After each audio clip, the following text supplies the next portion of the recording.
Chile is considered to have one of the most similar cultures to the United States between all of the Southern American countries.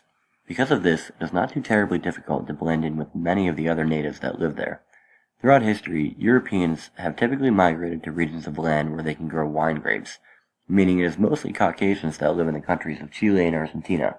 However, there are some significant culture shocks, similar to those between the northeastern United States and the southeastern United States, particularly with language. The biggest difference between the culture of Chile and Argentina and the rest of South America is the language barrier. While it is not necessary to be entirely fluent in Spanish, as many businessmen and women are fluent English speakers, it absolutely would help. In Chile specifically, all of the Y vowel sounds in their language turn into J sounds.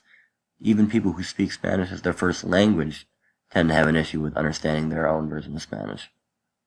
As I said earlier, the differences between northeastern and southeastern United States are eerily similar to the northern and southern South Americas.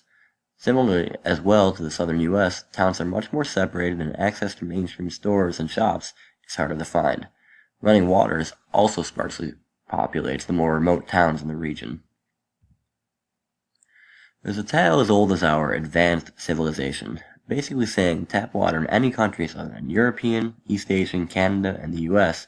is never safe to drink, and travelers from these first world countries best be wary. Whether or not this is true, we intend to take advantage of that story in order to successfully market our product.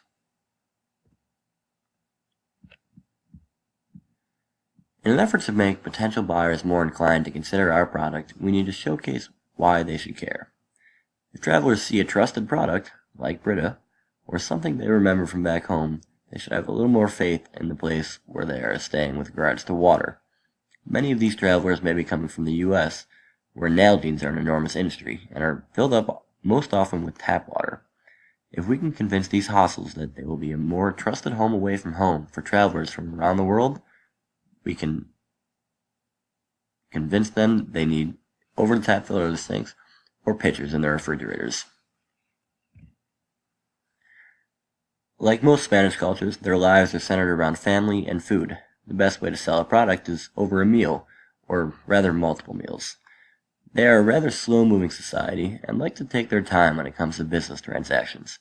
It is not uncommon to have a work lunch and spend most of the time not discussing the business deal, but instead family and the home. Altogether, Chilean culture is not entirely different from American, and it shouldn't be overly difficult to immerse oneself into the relaxed, carefree environment that is Chile. They are all about the home, and making one feel welcomed, so it is best to respond with an equal amount of care. They will probably mention the fact that you're an American, but as long as you act respectable and professional around them, there is very little chance they will ever say no to anything.